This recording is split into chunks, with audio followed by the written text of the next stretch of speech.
হবে এবং অনেক প্রশ্নও হবে, মাথাও গরম হতে পারে বুঝতে না পারলে, আবার বুঝতে পারলে একদম সহজ। এই জন্য আমাদের সমাজে একটা কথা আছে, পারলে সহজ, না পারলে কঠিন। সেটা হোক ইংলিশ, হোক বিজ্ঞান, যে কোনো বিষয় পারলে কি সহজ, না পারলে কঠিন।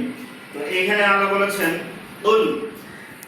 আল্লাহ নবী কেন্দ্রিক কথা বলেছেন যে হে রাসূল তুমি বলো, ইন্নামা আনা বাশারুম মিসলুকুম, ইন্নামা একমাত্র, শুধুমাত্র, কেবলমাত্র, আনা আমি, বাশার মানুষ, মিসলুকুম তোমাদের মতো। কে বলেছেন? আল্লাহ বলেছেন। বলতে কাকে বলতে বলেছেন? নবী মুহাম্মদ আলাইহিস সালাতু ওয়াস সালামকে বলতে বলেছেন যে হে মুহাম্মদ তুমি বিশ্ববাসীকে বলো আমি তোমাদের মতোই মানুষ। কার মতো? তাহলে পার্থক্যটা কি? প্রশ্ন। নবী রাসূল আর সাধারণ মানুষের মধ্যে পার্থক্য কি?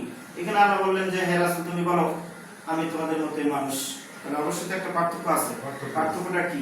পার্থক্যটা আল্লাহ বলেছেন সেটা হলো যে ইউহা ইলাইয়া, আমার কাছে ওহী করা হয়। ওহীর বাংলা আমরা জানি প্রত্যাদেশ। আল্লাহ যা প্রত্যাদেশ করেছেন আমার কাছে, ইলাইয়া আমার কাছে যা প্রত্যাদেশ করেছেন, যা করা হয়েছে,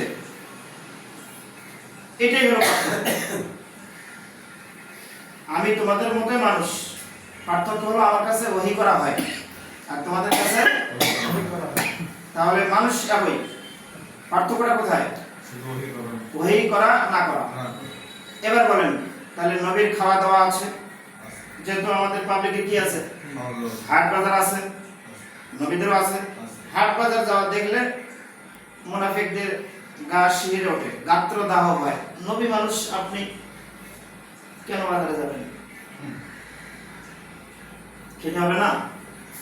নবীর খাওয়া চলবে না, বাজারে যাওয়া চলবে না, কিছু চলবে না, আপনি যেহেতু নবী। এগুলো উক্তি যুক্তি কাদের? কাফের, মুশরিক, মুনাফিক, দলিল, তাগুত, ফাসিক, জালেম, এই শ্রেণীর লোকদের উক্তি আর যুক্তি যে নবী কেন বাজারে যাবে, মাঠে যাবে, ঘাটে যাবে, এটা করবে, সেটা করবে, সবাই করবে।